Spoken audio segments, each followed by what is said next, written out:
নমস্কার বন্ধুরা, Lakshmi rail blog 157K চ্যানেলে সবাইকে স্বাগত। আজ আমি পালং শাক দিয়ে নিরামিষ আলুর দম বানিয়ে দেখাবো। এই পালং আলুর দম বানানোর জন্য কিছু ছোট নতুন আলু ভালো করে ধুয়ে দুটো সিটি দিয়ে নিয়েছি নুন হলুদ দিয়ে, খুব সামান্য নুন হলুদ দিয়ে। কুকারে আলু বুঝে সেদ্ধ করে নিতে হবে যেন গলে না যায়। আর কুকার ঠান্ডা হয়ে গেলে সঙ্গে সঙ্গে আলুগুলো জল থেকে তুলে ঠান্ডা করে নিতে হবে।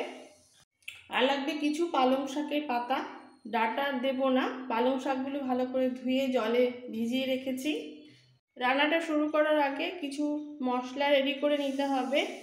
মশলার মধ্যে নিয়েছি 4টে কাজু, 2 টুকরো আদা, ঝালটা বুঝে নিতে হবে। আমি এখানে 4টে কাঁচা লঙ্কা নিয়েছি আর ছোট 2টো টমেটো। এই আদা, লঙ্কা, কাজু, টমেটো একসাথে কিন্তু মিক্সিতে বেটে নিতে হবে খুব মিহি করে।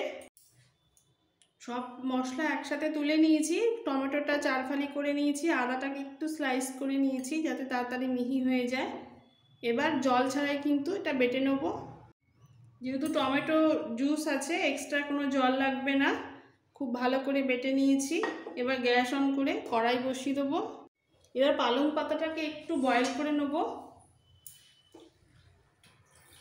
সমস্ত ধুয়ে রাখা পালং শাকটা এর মধ্যে দিয়ে দিচ্ছি।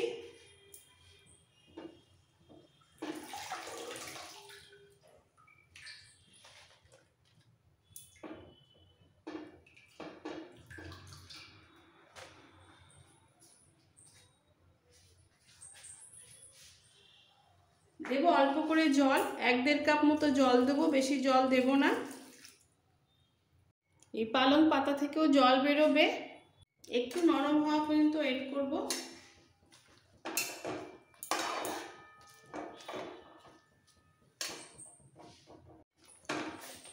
পালং পাতাটা ভালোভাবে সেদ্ধ হয়ে গেছে। এবার পাতাগুলোকে তুলে ঠান্ডা করে এই পাতাগুলো বেটে নেবো মিহি করে। আর যে এক্সট্রা জল আছে এটা রান্না করার সময় আমার লেগে যাবে, ফেলে দেবো না।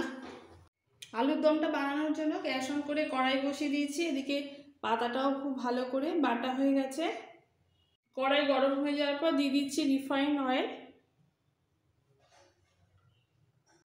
তেল ভালোভাবে গরম হয়ে গেছে। এর মধ্যে দিয়ে দেবো সামান্য একটু গোটা জিরে ফোড়ন,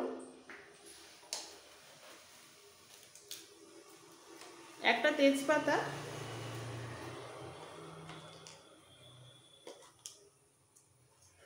আর সামান্য একটু গোটা গরম মশলা, 1 টুকরো দারচিনি, 3টে ছোট্ট গ্রিন এলাচ মুখটা একটু ফাটিয়ে দিয়েছি, আর 2টো লবঙ্গ। ফোড়নটাকে একটু ভেজে নেব।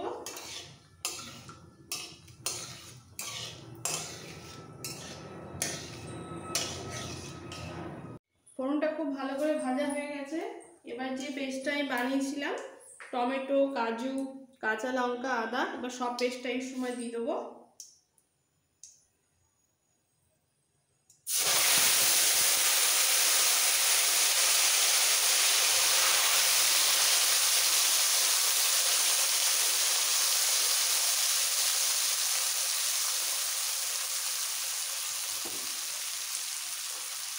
আর এর মধ্যে দিয়ে দেবো খুব সামান্য একটু পালং সেদ্ধ জলটা মশলাটা কষানোর জন্য।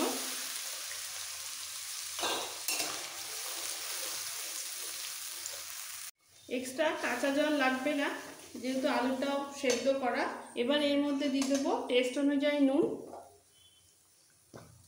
আলুটা বয়েল করার সময় নুন দেওয়া ছিল 1/2 চামচ, বুঝে নুনটা দিতে হবে।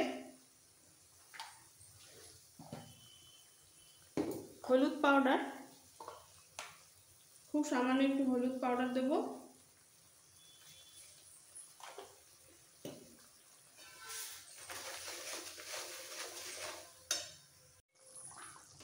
এই ছোট্ট চামচে 1 চামচ জিরে পাউডার, 1 চামচ ধনে পাউডার। এবার একটু কষিয়ে নেব।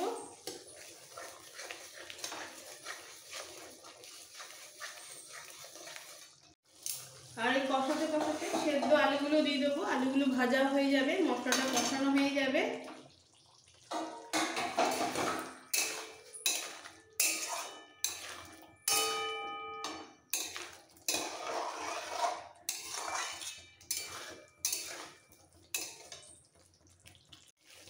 এই সময় পালং পেস্টটা দেবো, পুরোটা দেবো না, হাফ দিচ্ছি, বাকিটা পরে দেবো। এবার একসাথে খুব ভালো করে কষিয়ে নিতে হবে।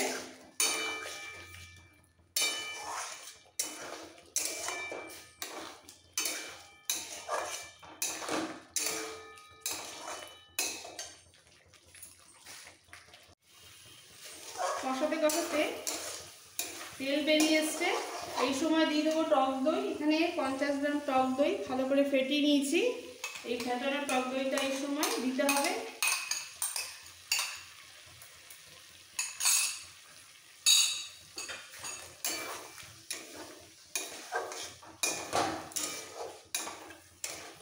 আবারও 2 মিনিট একটু কষিয়ে নেবো দইয়ের সাথে।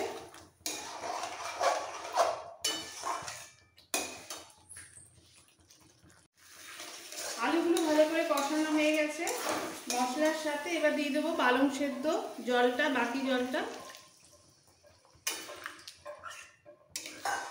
মশলাটা পুরোপুরি কুক হয়ে যাবে।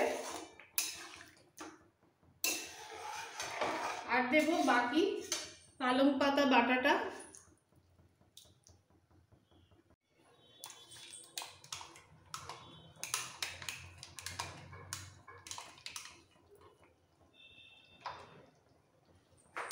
মিক্সড করে করবো।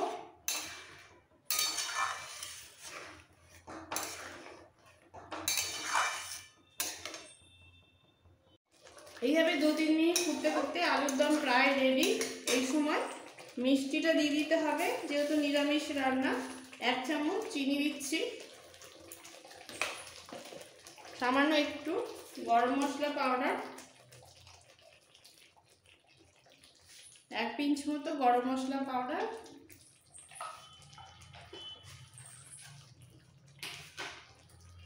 আর দেবো 1 চামচ ঘি।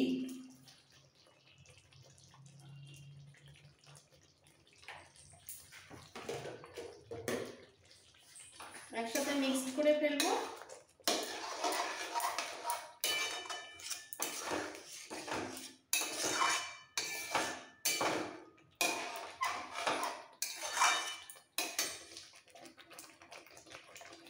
আরো একটু মাখা মাখা হওয়া পর্যন্ত একটু নাড়াচাড়া দিয়ে নিতে হবে।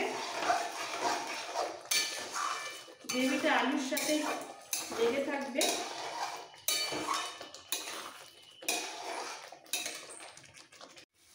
ব্যাস রেডি হয়ে গেল পালং আলুর দম। অসাধারণ লাগবে। এই সময় নুন আর মিষ্টিটা একটু দেখে নিতে হবে। এবার আমি গ্যাস অফ করে একটা প্লেটে তুলে নেব। পালং শাক দিয়ে আলুর দম রুটি, লুচি, পরোটা, নান, খিচুড়ির সাথে সার্ভ করার জন্য একদম রেডি। আমার এই নিরামিষ আলুর দম রেসিপি ভালো লেগে থাকলে বন্ধুদের কাছে রিকোয়েস্ট রইল লাইক করার, নতুন বন্ধুদের কাছে রিকোয়েস্ট রইল সাবস্ক্রাইব করার জন্য। Thank you.